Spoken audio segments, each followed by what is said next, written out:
Capital News tonight. 6 people die in lorry in a lorry and passenger bus accident. Rains cut off a Curio bridge in Same.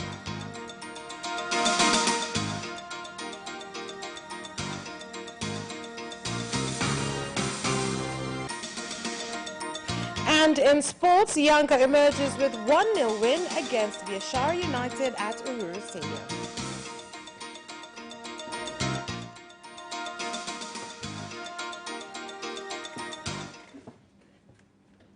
Good evening. This is Capital News at 9:30. I am Vanessa Victor. Let's start things off with the national news. The bodies of 5 out of 6 people who passed away in an accident that involved a lorry truck and a passenger bus traveling from Sabasaba to Nane at Martin Luther Nzuguni in Dodoma have been identified. The nurse in charge at Dodoma Referral Hospital, Stanley Mahunda, confirmed receiving the bodies of the 6 deceased, 5 of which were male and 1 female last night, and said that 12 of the injured patients are doing well, except for 1 person who is in intensive care. 6 bodies were also received. However, all patients who are critical are doing well and going on with treatment. When we came to, we heard people shouting. That's when we were rescued. When the accident occurred, I didn't know what was going on. The lorry driver and a minibus were involved in this accident. The lorry driver had gone to the opposite side of the road to avoid a pothole. This is when the crash occurred.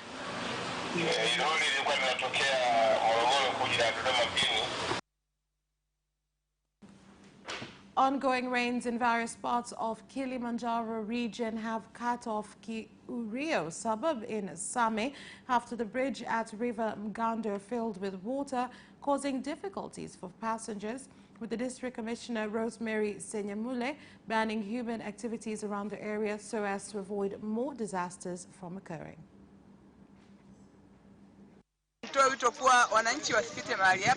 I advise people not to cross here because it isn't safe. We've notified town roads regarding this matter. This is a good platform to work with the government in various projects such as road construction, health and education.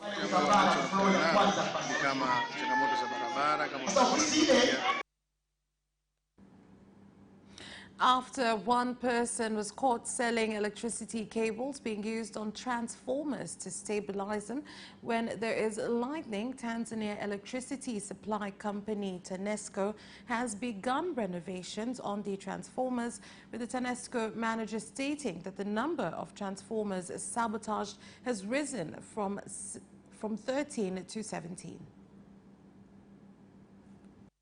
Ni kweli kabisa, mpaka sasa hivi we're carrying out repairs on wiring. By this evening, all areas will have electricity restored. Ask everyone to work together to stop those stealing equipment. If you find any suspicious behavior, notify us. Hundreds of residents of Katoro town in Geita region, where a large electricity project for the national grid Geita Nyakanzai is passing through, have held protests at the village government offices, asking the government to help pay them their relocation compensation after an evaluation was conducted and completed since 2016. Ili kusudi tupate na sie chetu kwa sababu tumesimama we want our rights due to us. From 2016, we were told that evaluation was going to be done, but so far we've had nothing.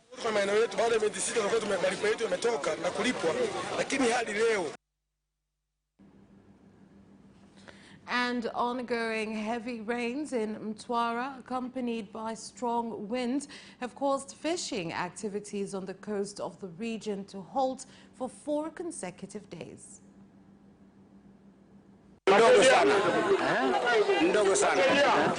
There is not enough catch because of the weather. This affects us economically. We are struggling.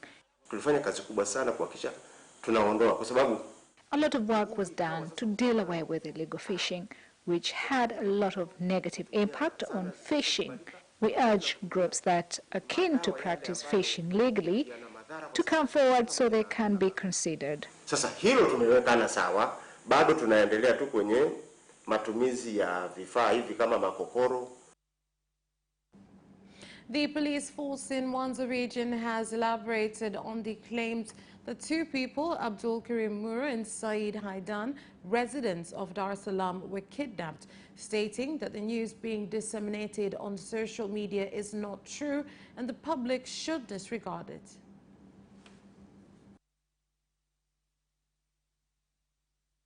Watu wenye tabia ya kutumia msamiati wa kutekwa mtu huku wakijua amekamatwa na chombo chenye mamlaka ya kisheria ambacho kina haki ya kisheria ya kumhoji mtu, kinapokuwa na sababu za msingi za kuamini kwamba mtu huyo amefanya kosa au anataka kutenda kosa, lakini wao wanageuza na kusema kwamba huyu mtu ametekwa. Improvements in infrastructure at international airports, including Kilimanjaro International Airport, KIA, has begun to lower costs and time spent in travel for tourists from various countries, including Israel, where by now 8 hours are spent instead of the 9 being spent before. Hili ni utaratibu ambao tuliona utakuwa ni uzuri na wa manufaa kwa mataifa yote mawili.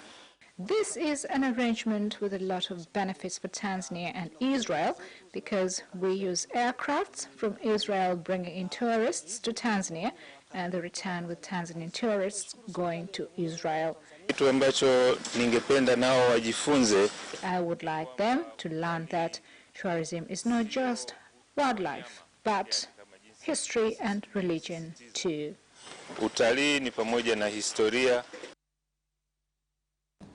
And that's all for the national news. International news comes next.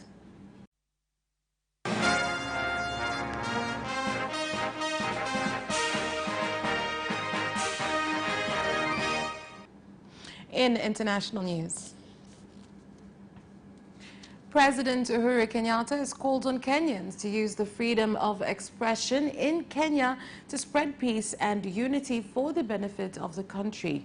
President Uhuru Kenyatta said this when speaking at the funeral of the first native African mayor of Nairobi, Charles Rubia.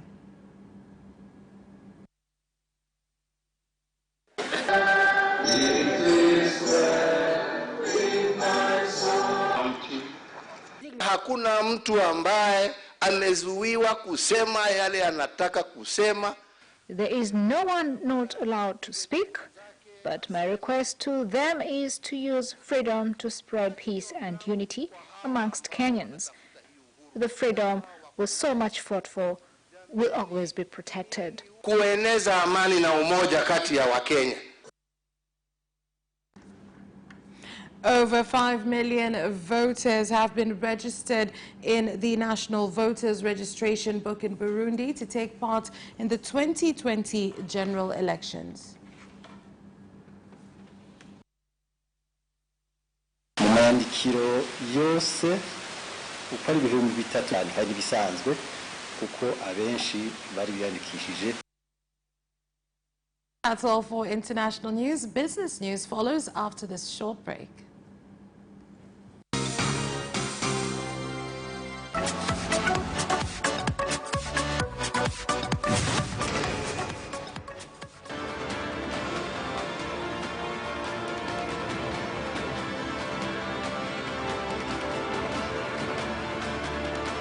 Watch Business Edition as we talk to business leaders and experts in sectors that are transforming Tanzania's economy. We believe that the driver is the customer. To change the mindset of traditional HR to the digital digitalization. Make sure that everybody can get some access to financial services. And once we understand the vision of our leaders, we then need to be behind them and help them in achieving that vision. Business have involved mercantile operations, trade guilds, or shared agricultural production. Infrastructure, construction, financial sectors, tourism, and mining. Business edition on Friday at 8:15 p.m.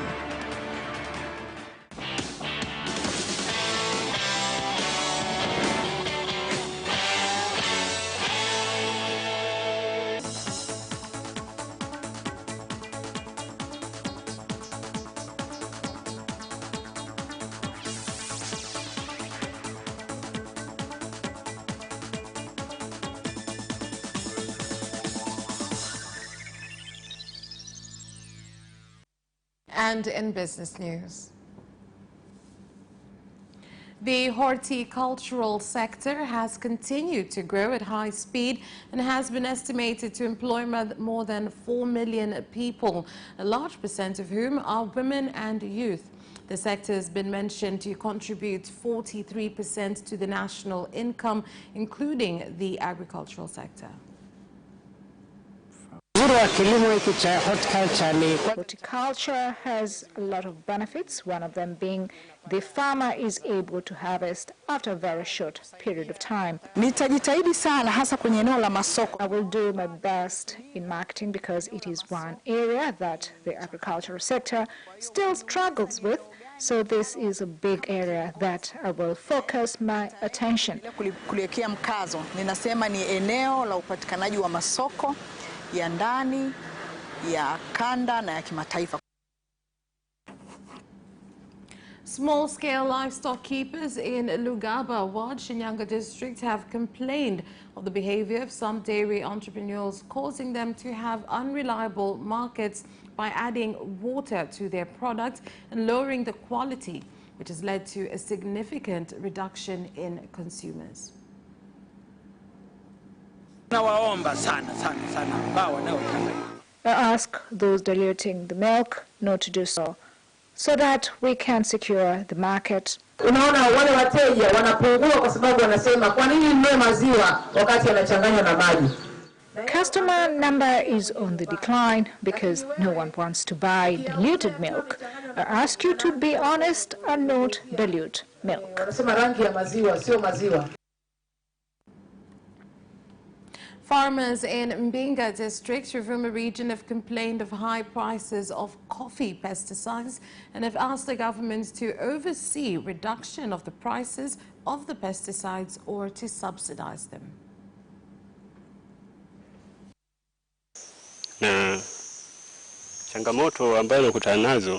One of the challenges includes access to pesticides.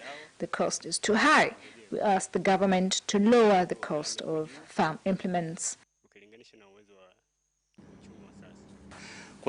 And that is all for business news. We'll be back with sports news after this break. From the ball leading a moment and going away. Gay trying to go with him and he's going to be dragged through the second place, but he's going to win it by 2 meters. Away first time, good start from the balls. Ball leading a moment and going away. Gay trying to go with him and he's going to be dragged through the second place, but he's going to win it by 2 meters.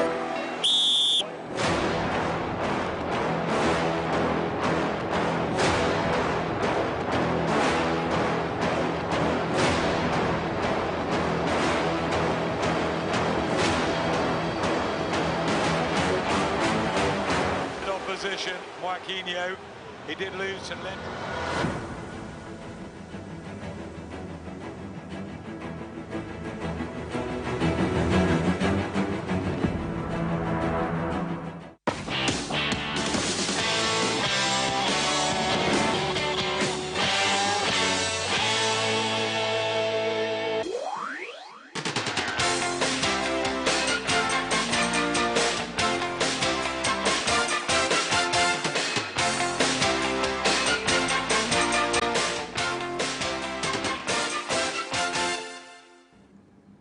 Welcome back, and in sports news.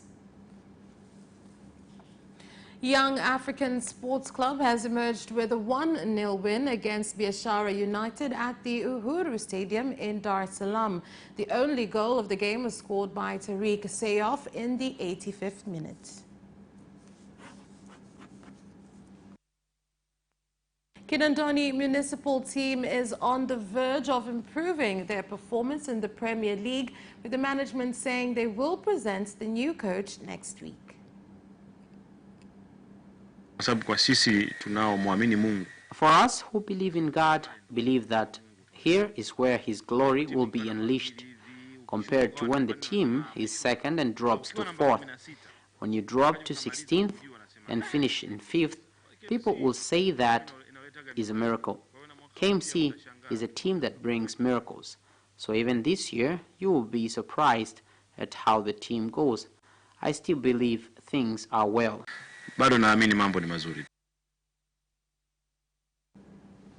David Moyes says he will make it impossible for the West Ham board not to extend his 18-month contract after being unveiled as Manuel Pellegrini's replacement. Here is more on this story.